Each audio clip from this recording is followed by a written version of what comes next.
Happy Friday. Thanks for joining us today. May 9th, got through the first week of May here and excited to wrap it up here. Got a special guest here today. Can't wait to bring him on. All right. Got Mother's Day weekend also this weekend. Happy Mother's Day. Shout out to all the mothers out there. Mothers are important in everybody's lives. Hard to have life without a mother. So, anyway, grain's trying to bounce here. Got a little bit. Let's go to your markets and run through the markets, and then we'll get into today's show. July corn is up 3.25 cents at 4.50 1/2.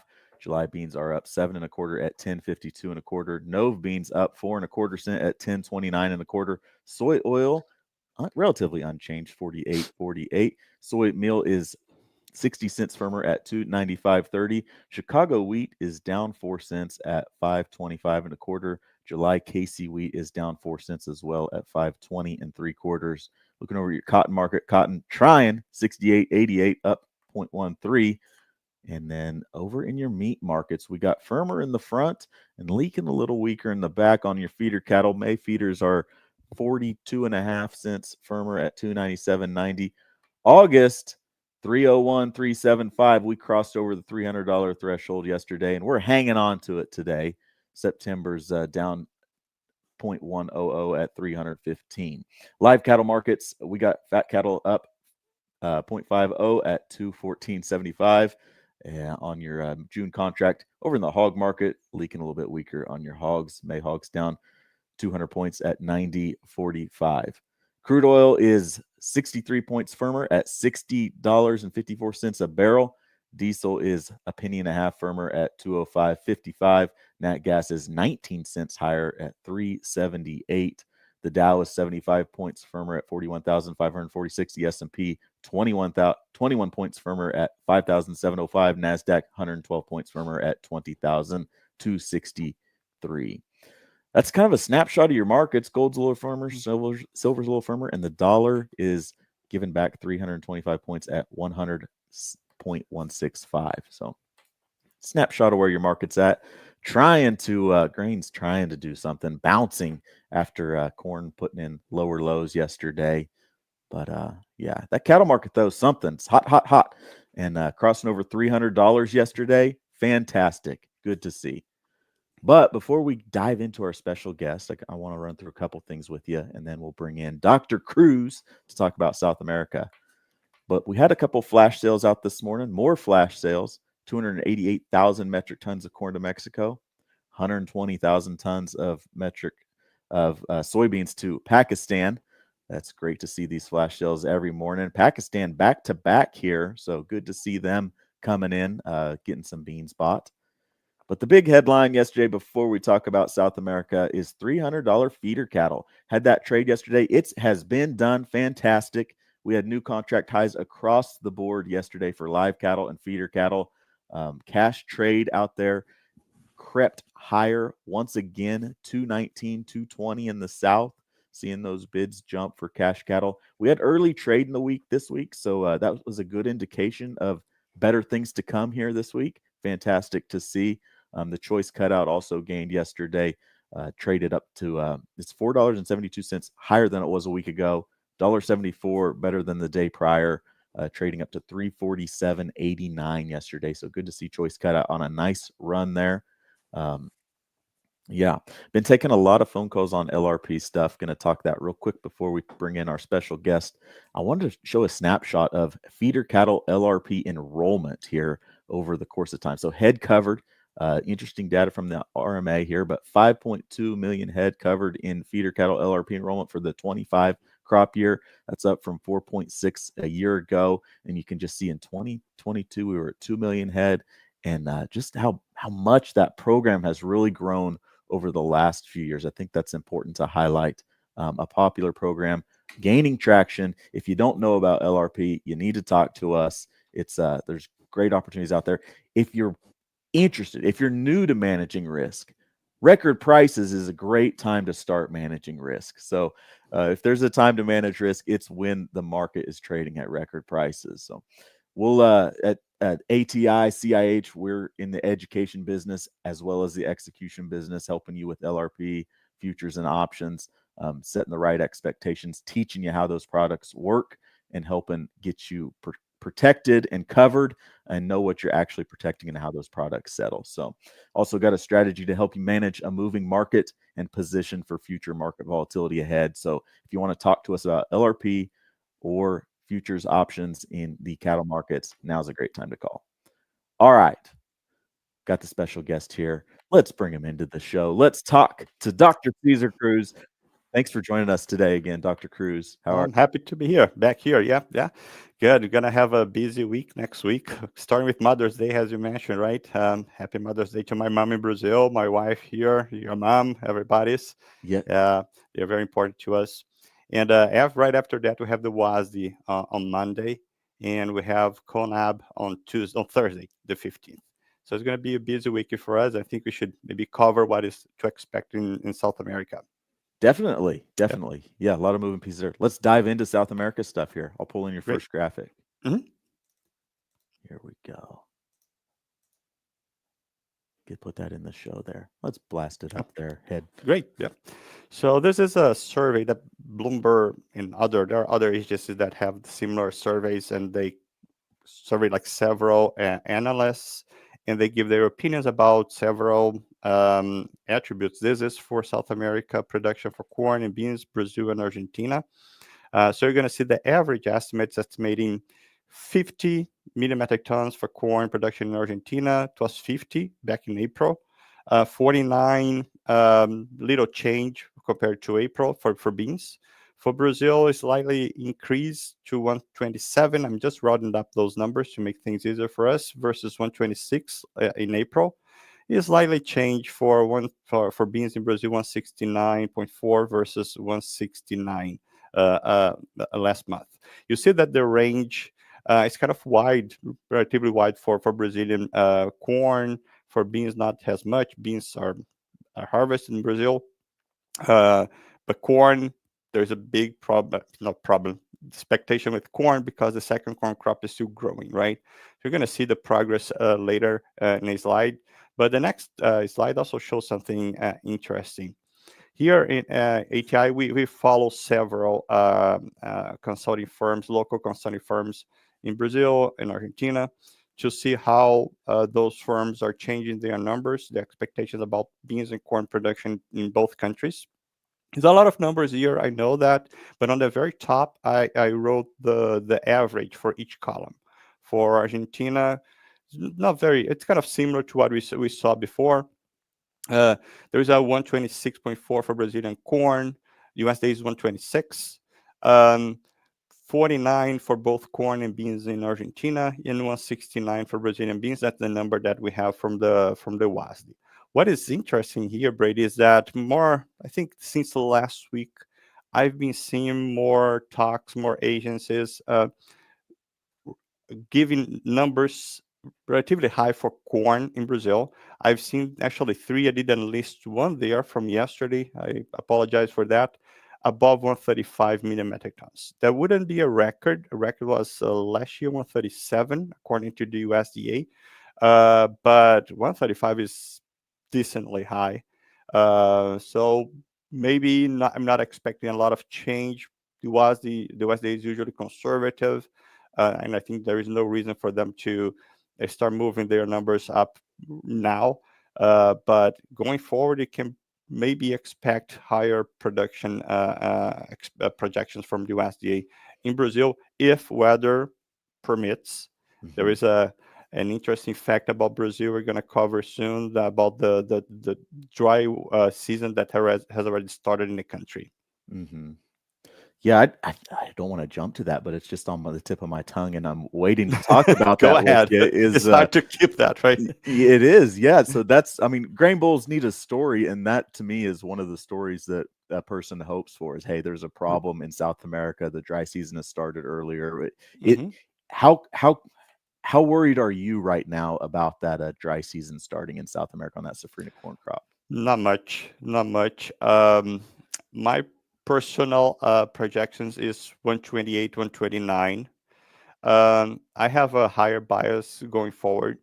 I've seen like people talking of they're going to start harvesting corn in Brazil very soon. Initial harvest probably going to start like in probably 2 weeks, a week. Maybe we're going to have some areas that are going to harvest. And I've Okay. already heard about better than expected yields in Mato Grosso. Last week, the Agriculture Institute of Mato Grosso, IMEA, they raised the estimate for Mato Grosso, for example, by 1 million metric tons. They are way above CONAB's now. So that gives us an indication that production probably going to be higher than the USDA is expected. They start with 127, went down to 126. I don't think they is reasonable for an agency like the USDA or CONAB to keep moving their numbers while the crop is still developing. So I think they're going to play conservative on Monday and Thursday, but we shall see, right? Yeah. Well, you don't want to, I don't blame them for taking that approach sometimes because you don't want to raise it and then lower it or lower it and then raise it and jump all over the place. It's more, hey, let's figure out what we got here and gradually make these adjustments because the market can react very quickly to those numbers. And if they're wrong as towards the trend or the direction that the crop is going, that can create an abundance or excessive volatility that we don't necessarily want or need. Yeah, you're completely right. That's exactly what it is. I think they have to be responsible to the trades that happen. Like all producers, companies that are hedging and are trading their commodities, and not only here, right? That the what happens with the WASDE on Monday affects the whole world. Everybody's looking at what the USDA is saying regarding all the commodities everywhere. So I think it's a good approach. Definitely. All right. Let's talk a little bit about Argentina. I think you got Yep. that up there next. We'll bring that in and talk about Argentina. That's correct. So these are charts and data from the Buenos Aires Grain Exchange. They usually bring up their crop progress reports on Thursdays. So those are numbers from yesterday. You're going to see the corn harvest is moving at a decent pace, but they have slowed down their pace because of recent rains in Argentina. But the local projections for the Buenos Aires Grain Exchange, the table that is just below the chart, and the Rosario Grain Exchange, they are kind of close. They're not that far off from what the WAS is expecting. The USDA is keeping 50, been keeping 50 for a long time. So this kind of they're kind of close and with their estimates. Crop condition has been improving over the last weeks. 42% is excellent and good. 40% is normal, and only 18% is regular and poor. That decreased actually that rating by 2 points week over week, and is way below what we saw last year when they still had a problem. Was 42% regular and poor. Soil moisture, you see that there's a 2%, a little bit below last week, wet. So because of recent rains, they are having some regions that have a little bit of issues with soil moisture. They didn't release those numbers for beans, but very similar. And when you see the beans chart, you see that they are moving very, very slow. The harvest progress, but that last week they have a very good progress. Like they came from 23.6% all the way to 45% harvest. It's still like lowest of the last 5 years. Yeah. But still, like, they are gaining momentum now. What I hear is that, if you remember, the beginning of the season they have a problem with the drought. They were kind of late planting, and more recent now they're having problems with rains. That is causing some impact to quality of their beans. So I think the protein level is low in Argentina. So that can be a problem for crushers in Argentina to get the amount of protein they need. Protein level has been low as far as I know in Argentina also. The interesting fact that happened yesterday is that because of good conditions, better yields than expected, Buenos Aires Grain Exchange actually increased their projection by 1.4 million metric tons this week to 50 million metric tons. So now they're 1 million metric tons above production for than the WASDE. WASDE is 49 million metric tons, and BASDE is 50. The Rosario Grain Exchange is way below that, 4.5 million metric tons below what BASDE is now at 45.5. They're probably going to increase that number going forward. Interesting. Yeah. You throw that on top of a Brazilian crop that's, pretty sizable as well. So interesting. Yeah, and also Paraguay had a decent crop. It wasn't the Okay. best crop, but I also have contacts in Paraguay. Paraguay crop was decent also. I think it's 10.7, 10.5 million metric tons according to the USDA. In Paraguay, they export a lot of beans to Argentina and Brazil. One thing that we need to keep watching in Argentina is that we have commented about this, what I'm going to tell you now before in the previous show. Argentina, they have changed their exchange rate policy. And they also have a reduction in their export tariffs that's going to be it's going to end by the end of June. So farmer selling in Argentina is probably going to increase at a decent pace. There'll be more competition with Brazil, soybean exports, U.S. corn exports through June at least, because they are going to have this benefit of lower export tariffs, which is going to go back to normal levels, which are relatively high in Argentina by late June. Interesting. Okay. Another wrinkle in the complex global trade deal there is adjusting some of those Right. little pieces. A lot of pieces of the puzzle that we have to put together. Hmm. Definitely. Yeah. Okay. All right. Well, let's jump over to that last graphic here and keep trucking away here. This one is a lot here. Try to put a lot of information for Brazil. So on the left hand side, the map shows us the anomaly forecast, precipitation forecast for Brazil for May. So white is normal forecast. If you go to the darker orange, lighter orange, and the darker the orange color, the higher, lower precipitation you can expect for the May of month in those states. This is actually for whole South America, and the blue colors indicate above normal precipitation for regions. So if you check Argentina, most of Argentina is white, a little bit of blue, light blue. So they're probably going to have they're going to continue to receive above than normal rains in Argentina, which can actually compromise more the quality of their beans going forward and slow down their harvest pace. In Brazil, most of those regions are in light yellowish orange, indicating lower than normal precipitation. You see Mato Grosso MT there, 48% of total second corn production in Brazil. Most of the state, I would say it's like white, so they expecting normal weather, but there are parts, especially in the south, southwest part of Mato Grosso, where they're going to have a drier than normal weather. So that can actually affect their second corn crop going forward. Most regions in Brazil, they've had very good rains in the past months. So they built up good soil moisture. And now it's just a matter of how bad this is going to be. Temperatures are not that high. They have been actually very good in Mato Grosso. At night, temperatures have been low, very favorable for development of their corn.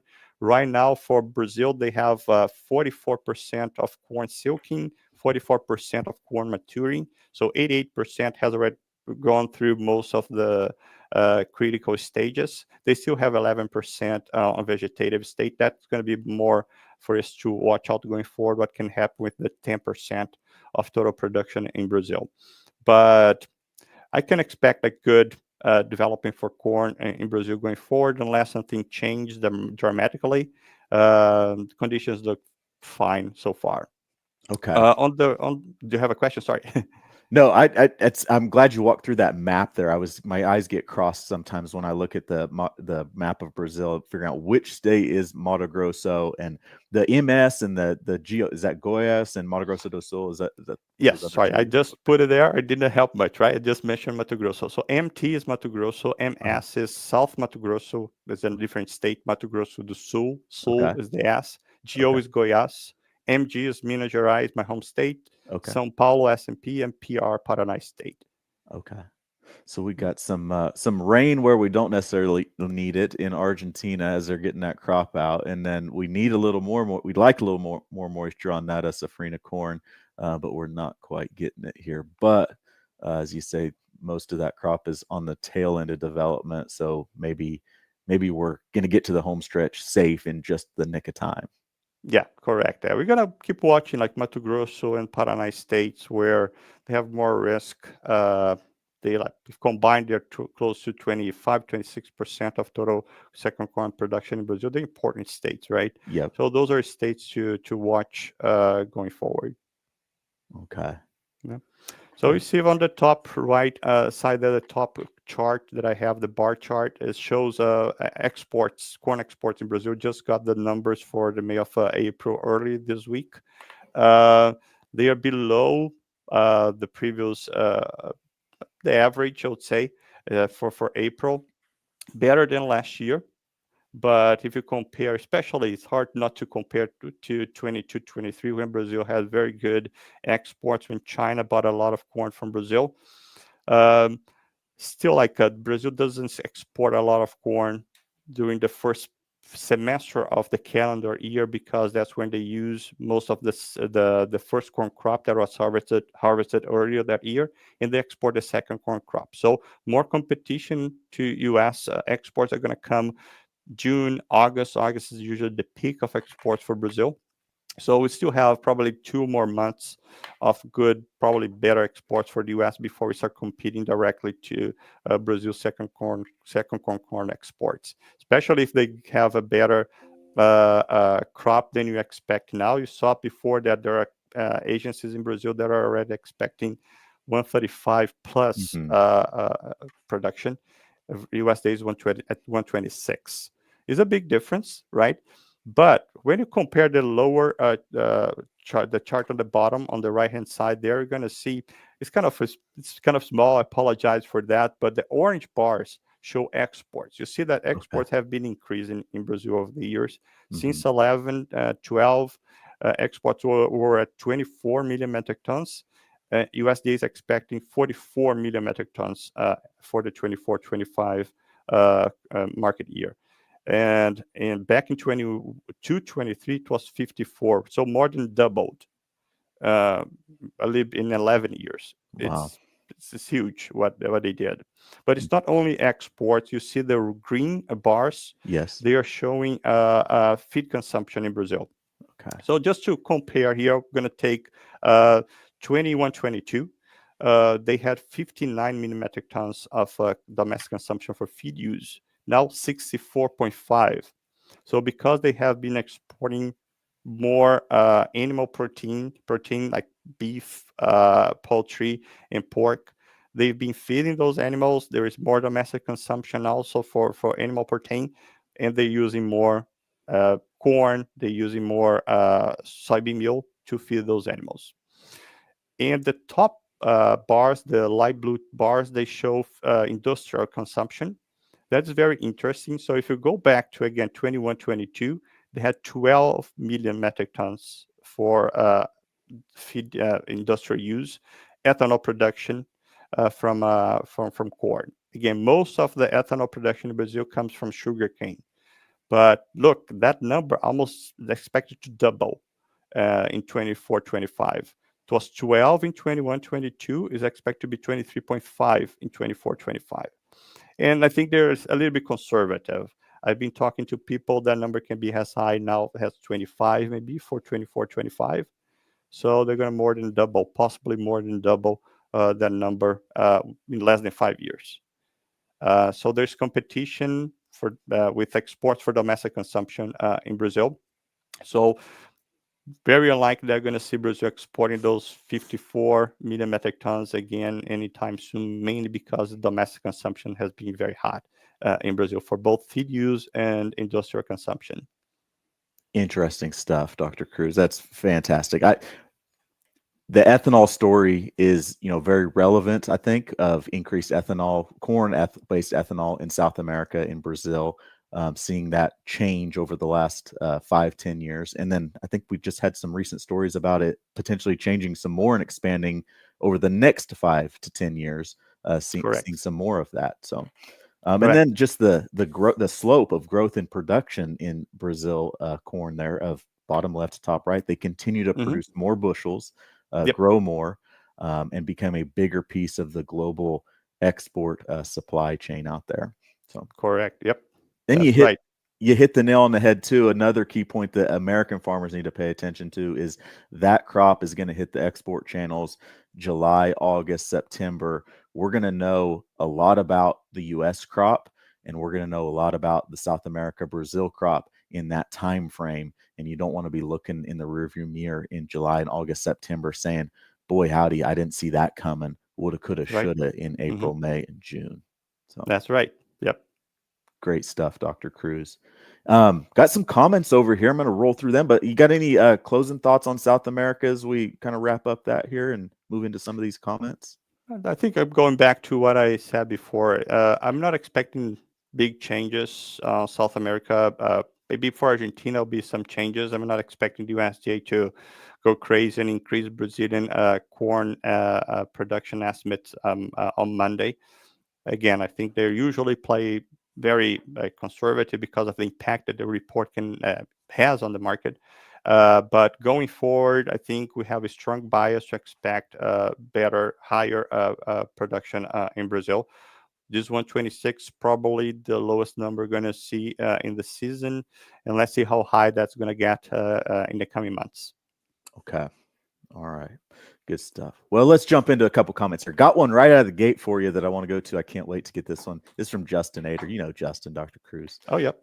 It says, Dr. Cruz, do you know anything about the highway that's under construction in Brazil that is supposed to help with logistics? What highway is he talking about? Not 100% sure. When we talk about like highways in Brazil, usually talking about the highway that connected central Mato Grosso to the ports in the north. That highway has been like improved over the years. Usually, when you have a wet season in Brazil that is hard, that like the conditions of that road that kind of goes very bad very fastly because the amount of trucks that are going through that road is significant, right? So this year the wet season wasn't terrible in Mato Grosso, but still the pavement in Brazil, asphalt for that, those roads are not the best. Let's see what's going to happen when they start exporting most of the corn, like July, August. I don't see any big problems with that road. I'm not sure which one he's talking about, but he can send us a message. We can continue the conversation. There has been schedule improvements for railroads in Brazil also. Okay. So it's another thing that we have to watch going forward, connecting central northern Mato Grosso to the southern part of Mato Grosso, where they have a terminal that can go all the way to Santos Port. So that is a big program. I think that's the largest investment that we have in Brazil right now for logistics that connects Rondonópolis, south of Cuiabá, the capital of Mato Grosso, to the northern part of Mato Grosso, a little bit north of where Giovanni, our friend Okay. who has visited with us in the shows before, like he lives. Yeah. So Lucas do Rio Verde, that where the terminal is gonna connect those two points of the railroad. Okay. Well, infrastructure and getting the crop out, it's one thing to grow it and produce it, but it's another to get it out and get it to maybe a reliable supplier. So, but it sounds like there's continued improvements there on that front to uh, eat into the U.S. competitive advantage there. And with Yes, that, right. Yeah. got a Just another thing about logistics, like last year, if I remember this correctly, we had problems with the dry season in Brazil that reduced river levels in northern Brazil significantly. River levels so far are good, but we don't know. The beginning of the dry season has just started. Don't know how hard that's going to be on those rivers, so that can also affect logistics from the northern ports of Brazil. okay. Okay. Other thing to keep an eye on here. Mhm. Justin's still listening. He says, great answers. Thank you, Dr. Cruz. Good stuff. All right. I got one from Luke here, more local here in the U.S. Wrapped up planting corn yesterday. Got another 2 inches overnight. Going to be a couple weeks before we start on cotton planting. More Mm. rain in the forecast. Cotton is a crop you don't want to mud in. I bet Yeah. that Luke's in North Carolina for Oh, great. reference, Dr. Yeah. Cruz. Cotton Every in South America. Go ahead. Sorry. And I was just going to say that we have been receiving some pictures from our brokers here. Yes, I received a couple that the, the crop is going fine here, especially in southern Illinois. Apparently, we have got good weather. and let's see what's going to happen going forward. Probably going to start sharing more pictures with you guys going forward. They come to our emails, and I'm sure Brady's going to share something with you in the coming weeks. Yep, definitely. Yep. Yeah, keep us posted on you guys listening out there. Post comments, leave us status of your planting progress, where you're at, what you got left, and how the crop looks in your area. We're always interested in that. Send us pictures. Definitely. We love them. Yeah. Okay. Well, I think we'll get on out of here, and we'll be back Monday morning live at 9 a.m. We've got the May WASDE on Monday, so buckle up. We'll have a few days off here. Markets will be open Sunday night. They'll be digesting and pre-report positioning ahead of that May WASDE. We'll be live at 9. We will go live at 10:55 for a live release of the reports, and then we'll have the post-game recap at 1:30. Kurt Struber going to host that, and there'll be plenty of content to consume, and we hope you tune in to us and pay attention to big reports on Monday. We'll see how the markets react. Yeah, great. All right. With that, thanks for joining us, Dr. Cruz. We'll get out of here. Welcome. We'll see you.